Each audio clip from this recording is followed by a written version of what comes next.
Hello everyone, welcome to my channel. कल वाली video में मैंने आप लोगों से क्वेश्चन पूछा था कि why does hot food smells then cold food, मतलब हॉट फूड की स्मेल जो ज़्यादा क्यों आती है। तो उसका रीज़न ये है बच्चों, आप लोगों ने मुझे आंसर मैंने बोला था कमेंट करने का, ठीक है। तो उसका आंसर ये है कि जो हॉट फूड होता है ना उसके पास ज़्यादा काइनेटिक एनर्जी होती है, ठीक है। जो हॉट फूड होता है उसके पास ज़्यादा काइनेटिक एनर्जी होती है, और मैंने आप लोगों को पहले ही पढ़ा दिया था कि जिसके पास ज़्यादा काइनेटिक एनर्जी होगी वो इतनी फास्ट ही जो है वो उसका डिस्टेंस जो है वो भी बढ़ जाएगा और वो मूव जो है वो फास्ट करेगा, क्योंकि बच्चों जो काइनेटिक एनर्जी होती है वो मूविंग के लिए होती है, ठीक है। तो क्या होता है कि हॉट फूड के पास काइनेटिक एनर्जी आई कैसे, क्योंकि हम लोगों ने जब उसका हाई फ्लेम किया, ठीक है, हम लोगों ने जब उसको गैस पे रखा और हाई फ्लेम किया तो उसके पास हीट दी, हम लोगों ने यहाँ से कैसे दी, हीट दी। तो हीट जो है वो एनर्जी में, काइनेटिक एनर्जी में कन्वर्ट हो गई, और काइनेटिक एनर्जी के कारण जो हॉट फूड की स्मेल है वो पार्टिकल्स के साथ, गैशियस पार्टिकल्स के, जो गैस रहती है अपने पास एटमॉस्फेयर में, उसके पार्टिकल्स के साथ वो मिल गई। ऐसे पार्टिकल्स के साथ जो है उसकी स्मेल जो है वो ऐसे मिल गई और वो जल्दी फ्लो होती है। लेकिन क्या होता है कि कोल्ड फूड जो होता है ना बच्चों, उसके पास काइनेटिक एनर्जी लो रहती है। उसके पास कोल्ड फूड के पास जो रहती है काइनेटिक एनर्जी लो रहती है, क्योंकि हमने उसको कोई एक्सटर्नल एनर्जी नहीं दी है। हॉट फूड को जब गाना गर्म होता है तो हम लोग उसको एक्सटर्नल एनर्जी देते हैं, ठीक है बच्चों। तो कोल्ड फूड को हम लोगों ने कोई एक्सटर्नल एनर्जी नहीं दी, इसीलिए उसकी जो है काइनेटिक एनर्जी है वो कैसी रहेगी, कम रहेगी, और उसके कारण जो इसकी स्मेल नहीं आएगी, ठीक है बच्चों। तो अगर आप लोगों को एग्जाम्स में अगर ऐसे कुछ क्वेश्चन आते हैं तो आप उसको इस तरीके से एक्सप्लेन करेंगे, ठीक है। अब हम लोग कंटिन्यू करते हैं। मैंने आप लोगों को कल बता दिया था ये वाली चीज़ है कि जो गैस पार्टिकल्स होते हैं वो बहुत फास्ट मूव कर पाते हैं, क्योंकि उनके बीच का जो डिस्टेंस होता है वो बहुत कम होता है, इसलिए उनके पास जो है सबसे ज़्यादा काइनेटिक एनर्जी होती है गैसियस पार्टिकल्स के पास, ठीक है बच्चों। हम लोगों ने ये वाला फिगर जो है कल वाले चैप्टर्स में भी समझा था कि सॉलिड्स जो होते हैं उसके पार्टिकल्स कितने पास पास होते हैं, लिक्विड के पार्टिकल्स थोड़े से दूर होते हैं और गैस के पार्टिकल्स जो होते हैं वो बहुत ज़्यादा ही दूर होते हैं, ठीक है बच्चों। ये हम लोगों ने कल वाले वीडियो में पढ़ लिया था, है ना। आई होप आप लोगों की ये सारी चीज़ें जो है क्लियर होती जा रही है, जैसा जैसा मैं एक्सप्लेन करते जा रही हूँ। 2-3 क्वेश्चन भी मैं बीच में बता देती हूँ ताकि आप लोगों को और अच्छे से क्लियर हो जाए, ठीक है। सॉलिड, लिक्विड, गैस तो आप लोगों को बहुत ईजी है, लेकिन उनके पार्टिकल्स है, उनकी पार्टिकल्स की प्रॉपर्टीज़ क्या है वो थोड़ी सी टफ है, तो उसको समझना है। हम लोगों ने देखा, देखो बच्चों, सॉलिड जो है वो लिक्विड में चेंज हो सकता है और लिक्विड जो है वो गैस में भी चेंज हो सकती है, और वाइस वर्सा भी हो सकता है, मतलब इसका उल्टा सीधा भी कुछ भी हो सकता है, कोई भी किसी में भी चेंज हो सकता है, ठीक है। तो ये इसमें क्वेश्चन पूछा है कि can matter change it's states, can matter change it's state, ठीक है। तो क्या सॉलिड जैसे एक आइस होती है, लिक्विड जैसे होता है, फैमिली वाटर होता है, और गैस जो होती है वाटर वेपर्स होता है। तो हम लोगों ने देखा कि जो वाटर होता है मतलब H2O, ये तीनों फेज में अगर हमारे पास वेपर्स होता है तो उसको हम लोग गैशियस फेज में बोलते हैं। अगर वाटर जो है वो लिक्विड होता है, जो पानी हम लोग पीते हैं, ठीक है, तो वो लिक्विड फेज में होता है। और अगर आइस जम जाती है तो उसको होता है सॉलिड फेज में, ठीक है। तो वाटर के हम लोगों ने गैस, लिक्विड और सॉलिड तीनों फेज देख चुके, ठीक है। कोई भी ऐसा नहीं होगा जिसने तीनों के फेज नहीं देखेंगे। अब यहाँ पे जो इंटेक्स क्वेश्चन आते हैं, ठीक है, ये जो इंटेक्स क्वेश्चन दिया आप लोगों को ये मैं आगे पढ़ाऊंगी, ठीक है। बाद में जब हमारा पूरा सिलेबस खत्म हो जाए, मतलब ये वाला जो चैप्टर है जो पूरा खत्म हो जाएगा, उसके बाद मैं आप लोगों को इसको कंटिन्यू करूंगी, ठीक है बच्चों। आप एक्टिविटी देखते हैं 1.12। तो ये वाली एक्टिविटी तो बहुत पढ़ते से ही समझ आ जाएगी। तो इसमें क्या है कि आप लोगों को एक ऐसा, ठीक है, सबसे पहले कैसे ये अपैरेटस है, जैसे यहाँ पे ये स्टैंड है, आयन स्टैंड है, तो ये थर्मोमीटर है, और ये ग्लास है। ये जो बीकर है, बीकर के अंदर हम लोगों ने आइस रखा है और आइस को हीट किया। सबसे पहले जो आइस था वो सॉलिड था, उसको हीट किया तो सबसे पहले वो लिक्विड फॉर्म में बना, मतलब जो हमारा वाटर होता है, ठीक है, क्योंकि हम लोग उसको एनर्जी दे रहे हैं। सबसे पहले तो वो सॉलिड था, सॉलिड के बाद वो कैसे चेंज हुआ, लिक्विड में चेंज हुआ। सॉलिड में कैसे था, लिक्विड वाले फेज में था, मतलब आइस वाले फेज में था। आइस को चेंज किया तो ये H2 बना वाटर वाले फेज में, ठीक है। और उसको और स्टीम करेंगे और जब तक उसको और एनर्जी देते रहेंगे तो उसमें क्या हो जाएगा बच्चों, उसके जो लिक्विड पार्टिकल्स है वो कन्वर्ट हो जाएंगे वेपर्स में, ठीक है। वेपर जो हमारे स्टीम निकलती है ना, जो भाप निकलती है, उसको वेपर्स बोलते हैं, ठीक है। तो क्या हुआ, सबसे पहले तो ये सॉलिड पार्टिकल्स में था, मतलब उसके पास जो उसके पार्टिकल्स थे वो बहुत ज़्यादा एक दूसरे से क्लोज थे, ठीक है, इतने क्लोज थे। अब हम लोगों ने क्या किया, उसको हीट दे दी, वेट, हाँ, तो उसको क्या किया, उसको हीट दी। हीट देने के बाद क्या होगी, इसके पार्टिकल जो इतने पास पास है वो दूर होने लगे, ठीक है बच्चों, और वो दूर होने लग गए, ठीक है। तो वो कैसे चेंज हो जाएंगे, वो लिक्विड, इसको भी हीट दे रहे हैं तो ये सॉलिड से कैसे चेंज हो गए लिक्विड वाले फेज में, क्योंकि हम लोगों ने क्या दिया, इसको एनर्जी दी, हीट दी, काइनेटिक एनर्जी दी, ताकि वो मूव कर पाए और देर तक दी। तो ये क्या हो गया, ये तो गैशियस फॉर्म में बन गया, और ये तो और भी बहुत ज़्यादा दूर दूर ऐसे पार्टिकल्स उसके हो जाएंगे, ठीक है। तो जब भी सॉलिड से लिक्विड में चेंज हुआ और फिर वाटर जो है लिक्विड से गैस में चेंज हुआ, तो उसमें क्या हुआ, हम लोगों ने उसको हीट दी। हीट दी मतलब उसको एनर्जी दी, और कौन सी एनर्जी दी आप लोग स्पेसिफाई करेंगे, उसको काइनेटिक एनर्जी दी। ठीक है बच्चों, अब काइनेटिक एनर्जी आप लोग एक बार और लिखेंगे कि काइनेटिक एनर्जी क्या होती है। तो काइनेटिक एनर्जी वो वाली एनर्जी होती है, इट्स रिस्पॉन्सिबल फॉर मूविंग। अगर आपके पास काइनेटिक एनर्जी होगी तो ही आप अपने मूव कर पाओगे। ठीक है बच्चों, तो जिसके पास सबसे ज़्यादा काइनेटिक एनर्जी होगी वो कौन सा है, गैस है। ठीक है, गैस के पास सबसे ज़्यादा काइनेटिक एनर्जी होती है। ठीक है, ये चीज़ आप लोगों ने समझ ली। अब start heating the beaker on a low flame. सबसे पहले लो फ्लेम पे करा, उसका टेम्परेचर नोट करते जाना है। तो आइस का टेम्परेचर जो होगा वो तो बहुत कम होगा, और फिर जब ये लिक्विड बनेगा, ठीक है, जब ये लिक्विड बनेगा तो उसका टेम्परेचर जो है वो और भी ज़्यादा होगा, और जब वेपर्स बनेगा तो सबसे ज़्यादा टेम्परेचर कब होगा, जब वो वेपर्स के फॉर्म में होगा।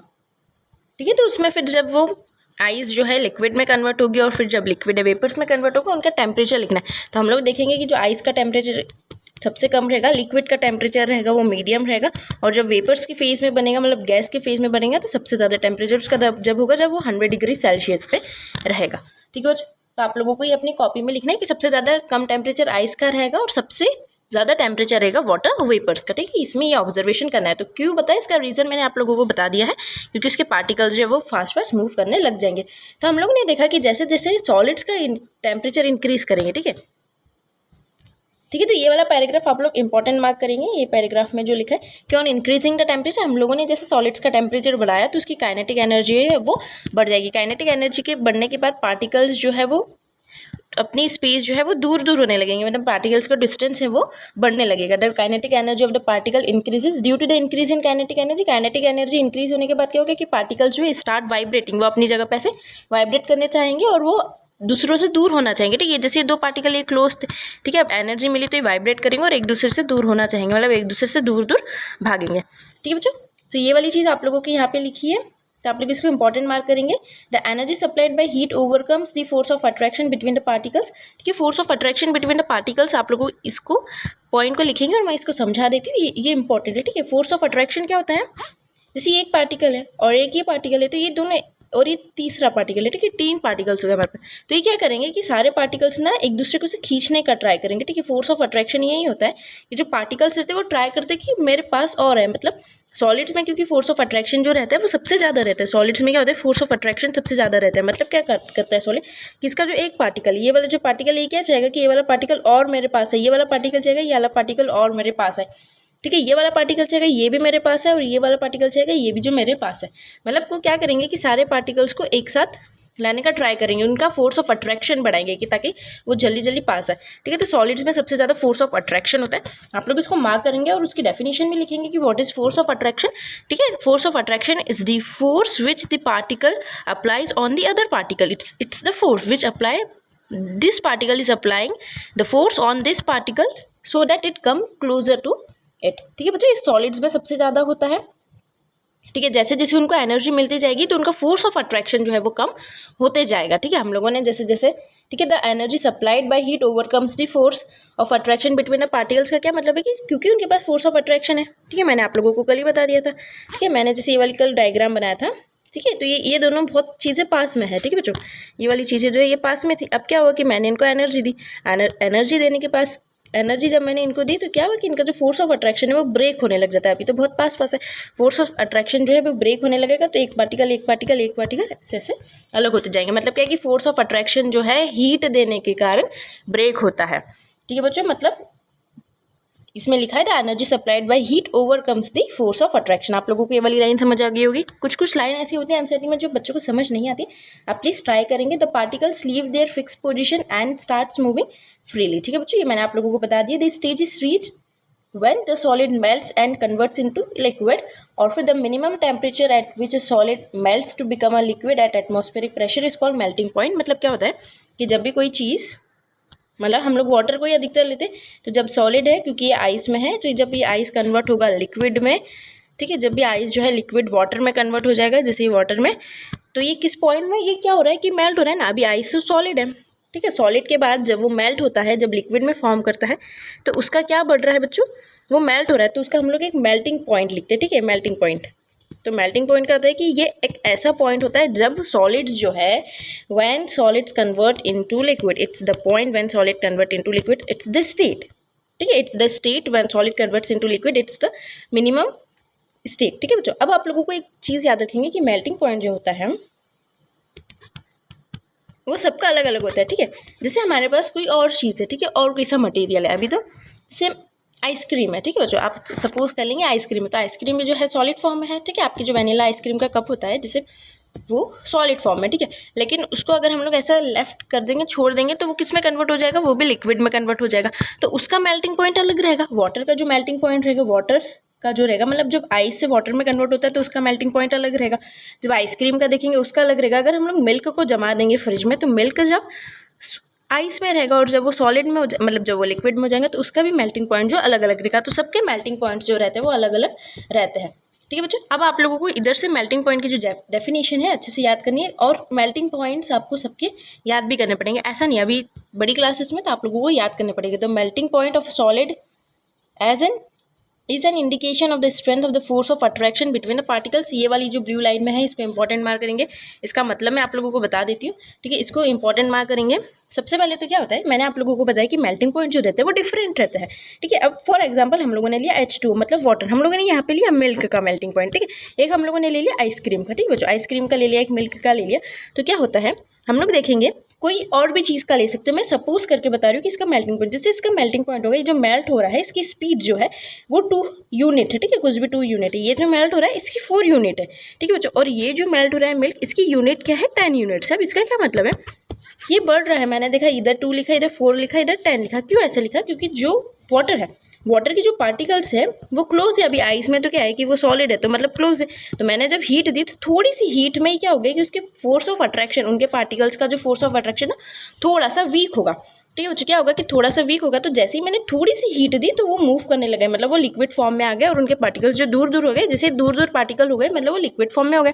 अब मैंने आइसक्रीम का देखा, तो आइसक्रीम को मुझे थोड़ी सी और देर तक जो है हीट देनी पड़ी, ठीक है बच्चों। जैसे ये आइसक्रीम है, आइसक्रीम के पार्टिकल्स भी बहुत ज़्यादा क्लोज है, लेकिन मुझे इसके थोड़ी सी और देर तक जो है हीट देनी पड़ी। इसके कारण क्या हुआ, उसका मेल्टिंग पॉइंट जो है वो बढ़ गया, ठीक है, क्योंकि मैंने इसको और देर तक हीट दिया। क्योंकि क्या होता है कि इसका जो फोर्स ऑफ अट्रैक्शन है, इसके 2 पार्टिकल्स का जो फोर्स वो वाटर से ज़्यादा है। वो वाटर से क्या है कि इन दोनों का जो फोर्स ऑफ अट्रैक्शन है वाटर से ज़्यादा, तो उसको हमको तोड़ना है ना। हम हीट दे रहे हैं, एनर्जी दे रहे हैं, इसका क्या मतलब है कि उनके जो बीच का फोर्स ऑफ अट्रैक्शन है, मतलब दोनों जो एक दूसरे के पार्टिकल जो चिपक के खड़े हैं, चिपक के अभी है स्ट्रिक है एक दूसरे से, ठीक है, क्योंकि ये पार्टिकल इस पर फोर्स लगाते हैं, ये पार्टिकल भी इस पर फोर्स लगाएगा, ये वाला पार्टिकल इस पर फोर्स लगाएगा, ये वाला भी इस पर लगाएगा। तो उनको फोर्स ऑफ अट्रैक्शन को तोड़ना है, तो माइट भी उसके लिए हमको टाइम लगेगा। अब जैसे हम लोग देखेंगे मिल्क का, तो माइट में मिल्क के पार्टिकल्स और ज़्यादा पास होंगे, ये वाला पार्टिकल इसको फोर्स लगाएगा, ये वाला पार्टिकल इस पे फोर्स लगाएगा। तो इसका फोर्स जिसका फोर्स ऑफ अट्रैक्शन ज़्यादा होगा, ठीक है बच्चों, जिसका फोर्स ऑफ अट्रैक्शन जो रहेगा वो ज़्यादा रहेगा, उसको हमको इतनी ही ज़्यादा हीट देनी पड़ेगी, क्योंकि हमको फोर्स ऑफ अट्रैक्शन तो बीच का तोड़ना है। और तोड़ के क्या होगा कि वो लिक्विड फॉर्म में आ जाएगा। जैसे जैसे पार्टिकल्स दूर होने लगेंगे तो वो वैसे वैसे उसका जो स्टेट है, मैटर का जो स्टेट है, वो सॉलिड से लिक्विड हो जाएगा। तो जितना ज़्यादा फोर्स ऑफ अट्रैक्शन रहेगा हमको इतनी ज़्यादा ही मेहनत करनी पड़ेगी उसको उसको लिक्विड फॉर्म में लाने में, ठीक है बच्चों। ये आई होप आप लोगों को ये सारी चीज़ें क्लियर हो रही है, ठीक है। सो हम लोग इसको आगे कंटिन्यू करते हैं। The melting point of ice, अभी आप लोगों को मैंने मेल्टिंग पॉइंट ऑफ आइस बता दिया। तो मेल्टिंग पॉइंट्स ऑफ आइस कितना होता है, ये केल्विन जो होता है बच्चों, ये टेम्परेचर, एक आप लोगों को टेम्परेचर से आप यूज टू होंगे, लेकिन केल्विन भी एक यूनिट ही होता है, ठीक है बच्चों। जैसे टेम्परेचर आप लोगों के पास एक यूनिट होता है डिग्री सेल्सियस में, ठीक है, तो ये भी एक टेम्परेचर का यूनिट ही होता है, ठीक है। डिग्री सेल्सियस आप लोगों ने देखा ही होगा कि हमारे यहाँ जो भी जैसे सुबह का कितना मैक्सिमम टेम्परेचर है तो हम लोग डिग्री सेल्सियस में बताते हैं, लेकिन केल्विन भी जो है वो एक टेम्परेचर का ही यूनिट है, ठीक है। तो आप लोग केल्विन में, अभी हम लोग केमिस्ट्री में अधिकतर केल्विन में बात करेंगे, ठीक है बच्चों। तो the melting point of ice कितना होता है, यहाँ से आप लोग टिक करेंगे कि मेल्टिंग पॉइंट ऑफ आइस कितना है, 273.15 केल्विन होता है। The process of melting that is change the solid state into liquid state. Melting point क्या होता है कि सॉलिड से वो लिक्विड स्टेट में चेंज कर रहा है, तो उसको कितनी ज़्यादा हीट लग रही है, ठीक है बच्चों। मतलब क्या है कि मेल्टिंग पॉइंट जैसे 273 केल्विन का मतलब क्या हो गया, जैसे 273 केल्विन है आइस का, तो मतलब जो आइस है हमको इतना ज़्यादा उसको हीट देना पड़ेगा। हम लोग इसको टेम्परेचर में चेंज भी करना सीखेंगे, ठीक है, जैसे है ना बच्चों, उसको हम लोग टेम्परेचर में भी चेंज करना सीखेंगे। तो इतना ज़्यादा हम लोगों को हीट देनी पड़ेगी, इतना ज़्यादा केल्विन देना पड़ेगा एक आइस को, ताकि वो जो है वो लिक्विड में, मतलब वाटर जो लिक्विड है हम लोग जो पानी पीते हैं उसमें वो चेंज हो जाए, इतनी सारी उसको हीट देनी पड़ेगी, ठीक है बच्चों। सो हम लोग डिफरेंट मेल्टिंग पॉइंट, जैसे अभी मैंने आप लोगों को 2 यूनिट्स बताई है इसमें, ठीक है बच्चों। इसमें जो मैंने आप लोगों को बताया कि इसमें कहाँ गया वो वाला स्लाइड, ठीक है। जैसे इसमें बताया कि 2 यूनिट्स है, ये 4 यूनिट्स है, 10 यूनिट्स है, मतलब इसको हम लोग केल्विन में भी लिख सकते हैं, मतलब केल्विन में ही लिखेंगे, इसको यूनिट्स नहीं लिखेंगे, बस एग्जाम्पल के लिए मैंने आप लोगों को ये सारी चीज़ें बताई, ठीक है। तो जैसे वाटर का जो होता है वो कम होता है, उससे ज़्यादा आइस खाता है, सबसे ज़्यादा मिल्क खाता है, ठीक है बच्चों। तो यहाँ से आप लोगों को समझ आ जाना चाहिए कि when a solid melts its temperature remains the same, so where does the heat energy goes. अब यहाँ से क्वेश्चन आता है कि व्हेन अ सॉलिड मेल्ट्स, जब सॉलिड मेल्ट होता है तो उसका टेम्परेचर जो है वो सेम ही रहता है, ठीक है। तो जब सॉलिड है, जैसे ये सॉलिड है, ठीक है, ये जब मेल्ट हुआ बच्चों, तो हम लोग देखेंगे कि अगर सिर्फ आइस है, ठीक है, हम लोग आइस लेंगे और आइस को अगर थोड़ी देर तक छोड़ देंगे तो उसको हीट, तो जो एटमॉस्फेयर में जो हीट रहेगी वो मिलेगी उसको, तो वो मेल्ट हो जाएगा, तो मेल्ट हो जाएगा तो लेकिन पानी जो रहेगा वो ठंडा ही रहेगा। अगर हम लोग उसको एक्सटर्नल मतलब कोई गैस पे नहीं करेंगे, गैस पे करेंगे तो ऑफकोर्स जो पानी है वो गर्म हो जाएगा, लेकिन जो आइस है वो अगर मेल्ट हो रही है तो उसका पानी जो है वो ठंडा ही रहेगा। तो वो ठंडा रहता है, हम लोगों ने तो हीट दी, मतलब दी नहीं, लेकिन जो एटमॉस्फेयर में जो हीट रहती है, ठीक है, जो एटमॉस्फेयर में जो ह्यूमिडिटी रहती है ना बच्चों, जो एटमॉस्फेयर में जो ह्यूमिडिटी रहती है उसके कारण जो है वो पिघलने लगती है। वो जो सन की शाइन होती है, ठीक है, सन होता है, ठीक है, अगर हम लोग उसको सन के सामने रख देंगे तो वो तो पिघल जाएगा, वेपर्स भी बन जाएंगे। तो लेकिन क्या होता है कि जब सॉलिड है, आइस है, जब लिक्विड फॉर्म में चेंज हो रहा है, मतलब वाटर के फॉर्म में जब चेंज हो रहा है तो उसका जो टेम्परेचर है वो सेम ही है, ठीक है बच्चों। मतलब टेम्परेचर, मतलब आइस भी ठंडी थी और लिक्विड फॉर्म में जब वाटर बन रहा है तो भी वो ठंडा ही है। तो ऐसा क्यों है, ठीक है बच्चों। तो ऐसा इसीलिए होता है क्योंकि उसको अभी बहुत ज़्यादा एनर्जी प्रोवाइड नहीं कर रहे। अगर बहुत एकदम मैक्स एनर्जी प्रोवाइड करेंगे तो उसका धीरे धीरे जो है वो टेम्परेचर बढ़ेगा, ठीक है। लेकिन अगर एट लास्ट स्टेज, मतलब एक सबसे छोटा स्टेज पे अगर हम लोग देखें, जब भी आइस जो मेल्ट होता है एकदम छोटा स्टेज पे देखें, तो जब मेल्ट होता है तो उसका टेम्परेचर रिमेन रहता है क्योंकि उसके पार्टिकल्स जब भी क्लोज रहते हैं बहुत ज़्यादा फार नहीं हो जाते। जब और एनर्जी देंगे तो और ज़्यादा उसके पार्टिकल जो है वो दूर होने लग जाएंगे। तो एनर्जी जो है वो खुद ही अब्जॉर्व करे, एनर्जी कहीं जा नहीं रही, एनर्जी वो खुद ही आइस अब्जॉर्व करके बाद में उसको जो है वो थोड़ा सा और गर्म करेगा बच्चों, ठीक है। तो you must have observe during the experiment of melting that the temperature of the system does not change after the melting point is reached, क्योंकि उसका melting point जो है रीच हो चुका है। मतलब क्या आता है कि आइस जब लिक्विड में कन्वर्ट होता है तो मतलब उसका कुछ मेल्टिंग पॉइंट है, ठीक है। जैसे 273 डिग्री जो है उसको आइस को मिल चुका है, इतना टेम्परेचर जो आइस को मिल चुका है, इसलिए वो लिक्विड में चेंज हो रहा है। लेकिन लिक्विड जो रहता है, जो पानी रहता है, वो जब तक ठंडा ही रहता है, ठीक है। हम लोग जब तक उसको गैस में नहीं चढ़ाएंगे थोड़ी देर तक, ठीक है, हमेशा मतलब बहुत देर तक नहीं, लेकिन थोड़ी देर तक जो है वो लिक्विड ही रहता है बच्चों, ठीक है। देखो अब यहाँ से आप लोगों को एक लेटेंट हीट की जो है डेफिनेशन आती है, ठीक है, उसको आप लोग इंपॉर्टेंट मार्क करेंगे, ऊपर वाले पैराग्राफ में दिए। तो क्या होता है, हम लोगों ने देखा कि आइस, ठीक है, आइस जब चेंज हुआ वाटर में, मतलब लिक्विड के फॉर्म में, तो आइस का जो टेम्परेचर था वो क्योंकि ठंडी थी, ठीक है, आइस जो रहती है वो कोल्ड रहती है, और जब वाटर में कन्वर्ट हुई तो भी वो कैसे हुआ बच्चों, कोल्ड हुआ। तो हम लोग देखेंगे कि इसकी एनर्जी फिर गई का। उसके बाद जब लिक्विड को अगर हम लोग हीट देते हैं, गैस पे जब उसको रखते हैं, तो वो उसका टेम्परेचर जो है वो जब बढ़ेगा। लेकिन एट लास्ट जब आइस जब लिक्विड में कन्वर्ट हो रहा है, मतलब उसका कुछ मेल्टिंग पॉइंट उसने बना लिया है, ठीक है बच्चों, उसका मेल्टिंग पॉइंट बन गया है, तो क्या होता है कि वो जो लिक्विड है वो ठंडा ही है, ठीक है। लिक्विड जो है, मतलब जो वाटर है, सॉरी मैं H2O जो है वो अभी भी क्या है कि वो कोल्ड ही है, ठीक है। जितना आइस कोल्ड था वो वाटर भी जो है वो इतना ही कोल्ड है। तो इसकी हीट कहाँ जा रही है, तो इसकी हीट कहाँ जाती है, जो इसकी हीट जो है वो खुद ही कंटेन कर लेता है। जो लिक्विड रहता है उसके पास ही वो हीट रहती है, वो खुद ही अंदर ही उसकी जो हीट रहती है, और उस हीट को हम लोग बोलते हैं लेटेंट हीट, ठीक है। जो लेटेंट का मतलब क्या होता है, हिडन। तो उसकी जो हीट रहती है वो खुद ही अपने अंदर रहती है, ठीक है। इट मतलब वो शो नहीं करता है, उस हीट को वो शो नहीं करता है। जब अगर हम लोग उसको और एक्सटर्नल एनर्जी देंगे, बाहर से और उसको एनर्जी मिलेगी, तो वो और ज़्यादा उसका टेम्परेचर बढ़ेगा, तो और ज़्यादा उसका फोर्स ऑफ अट्रैक्शन जो है वो ब्रेक होने लगेगा बच्चों। लेकिन जब क्या होता है मतलब एट फर्स्ट स्टेज, जब फर्स्ट स्टेज जब कन्वर्ट होती है एकदम से, तो उसकी एनर्जी जो है वो खुद ही अब्जॉर्ब कर लेती है, और वो एनर्जी क्योंकि हमको दिखती नहीं है, इसीलिए हम लोग उस एनर्जी को बोलते हैं हिडन एनर्जी। और उस हिडन हीट को, उसको हम लोग हीट बोलेंगे, तो वो जो एनर्जी रहेगी हाइट रहेगी, तो हिडन एनर्जी कंटेन्स, तो वो बीकर के अंदर ही कंटेन रहेगा, और उसको हम लोग बोलते हैं लेटेंट हीट, ठीक है। और लेटेंट का मतलब होता है hidden, the amount of heat energy that is required to change 1 kg of the solid into the liquid pressure at its melting point, ठीक है बच्चों, ठीक है। मेल्टिंग जो पॉइंट होता है is known as the latent heat of fusion, ठीक है बच्चों। अब देखो क्या हो रहा है, मैंने आप लोगों को बताया कि आइस जो है सिंपल हमने रखी, उसको कोई हीट नहीं दी, ठीक है बच्चों, कोई भी हीट नहीं दी। उसके बाद भी जो है आइस है वो वाटर में चेंज होगी, लेकिन उसका जो टेम्परेचर है वो इसका भी कोल्ड है, और आइस का भी टेम्परेचर जो है कोल्ड है। इसकी जो हीट है वो गायब कहाँ होगी, ठीक है, क्योंकि वो हीट जो है वो आइस ने खुद ने अब्जॉर्व कर ली, मतलब वाटर ने खुद ने ही ले ली वो हीट। तो हम लोग उस हीट को क्या बोलेंगे, लेटेंट हीट, ठीक है बच्चों, क्या बोलेंगे, लेटेंट हीट, जो कि होती है हिडन हीट। अब क्या होता है लेटेंट हीट ऑफ फ्यूजन, क्या होता है बच्चों, कि जब 1 kg, ठीक है, 1 kg, जैसे हम लोगों ने 1 kg जो है आइस ली, ठीक है, 1 kg आइस ली, 1 kg आइस को जब ऐसे ही छोड़ दिया रूम टेम्परेचर पे बच्चों, एटमॉस्फेरिक प्रेशर क्या होता है कि जो एटमॉस्फेयर जो प्रेशर लगा रहा है, हम लोग कुछ प्रेशर नहीं दे रहे, हम लोग आगे से उसको कोई गैस पे रख के हीट नहीं दे रहे हैं, ठीक है, या फिर हम लोग उसको धूप में नहीं रख रहे, सिर्फ रूम टेम्परेचर पे, जो हमारा रूम का टेम्परेचर होता है, अगर हम लोगों ने उस पर ही उस चीज़ को रखा तो 1 kg ऑफ आइस जो है वो ऑटोमेटिकली जो है, ठीक है, ऑटोमेटिकली जो आइस है वो वाटर में चेंज हो जाएगी, तो हम लोगों को मालूम है।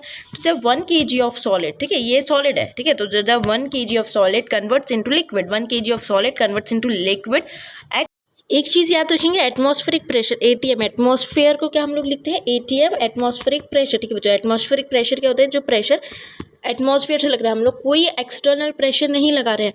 अगर जैसे आपके पास एक पेपर रखा होगा, ठीक है बच्चों, पेपर को हम लोग फैन नहीं चालू करेंगे, कूलर भी नहीं चालू करेंगे, लेकिन पेपर जो है अगर ऑटोमेटिकली उड़ रहा है, मतलब क्या है कि एटमॉस्फेयर उसके ऊपर प्रेशर लगा रहा है और उसको उड़ा रहा है, ठीक है बच्चों।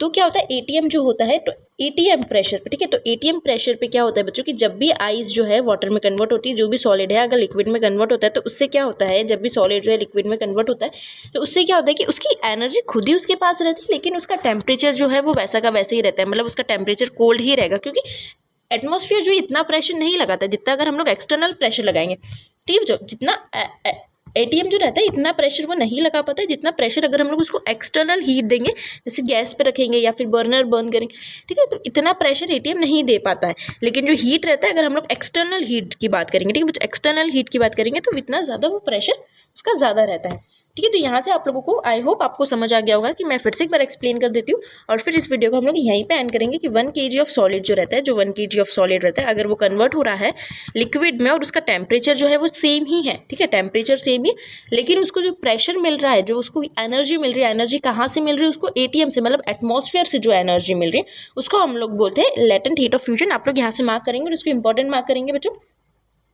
कि 1 kg of solid the amount of heat energy that is required, कितनी हीट एनर्जी रिक्वायर्ड हो रही है, ठीक है बच्चों, कितनी हीट एनर्जी रिक्वायर्ड हो रही है to change 1 kg of solid into liquid at atmospheric pressure at its melting point is known as latent heat. मतलब हम लोगों ने देखा कि 1 kg जो सॉलिड है, फिर से एक बार बता देती हूँ, 1 kg जो सॉलिड है अगर वो लिक्विड में कन्वर्ट हो रहा है तो उसको कितनी एनर्जी लग रही है, लेकिन एटीएम पे बच्चों हम लोग इसको देख नहीं पाएंगे क्योंकि जो एनर्जी लग रही है वो एटमॉस्फेयर खुद लगा रहा है, ठीक है बच्चों, लेकिन उसका टेम्परेचर जो रहेगा वो चेंज होगा, तो वो इतनी हीट, कितना अमाउंट है वो हीट का, ठीक है, कितनी heat, the amount of heat required, the amount of heat required to change 1 kg of solid, ठीक है बच्चों, 1 kg ऑफ सॉलिड इनटू कितना लिक्विड में चेंज करने के लिए 1 kg, लेकिन किस पे, एटमॉस्फेरिक एटीएम प्रेशर पे, हम लोग कोई एक्सटर्नल हीट नहीं दे रहे, जितना एटमॉस्फेयर में प्रेशर रहेगा वितने प्रेशर पे, अगर वितने हीट पे, क्योंकि देखो बच्चों एटमॉस्फेयर में क्या होता है कि ह्यूमिडिटी भी एटमॉस्फेयर में होती है, ठीक है, ह्यूमिडिटी जो होती है इसके कारण भी हम, जैसे सन रहता है तो सनशाइन भी रहती है, तो इन सबको मिला के हम लोग एटमॉस्फेरिक प्रेशर बनाते हैं,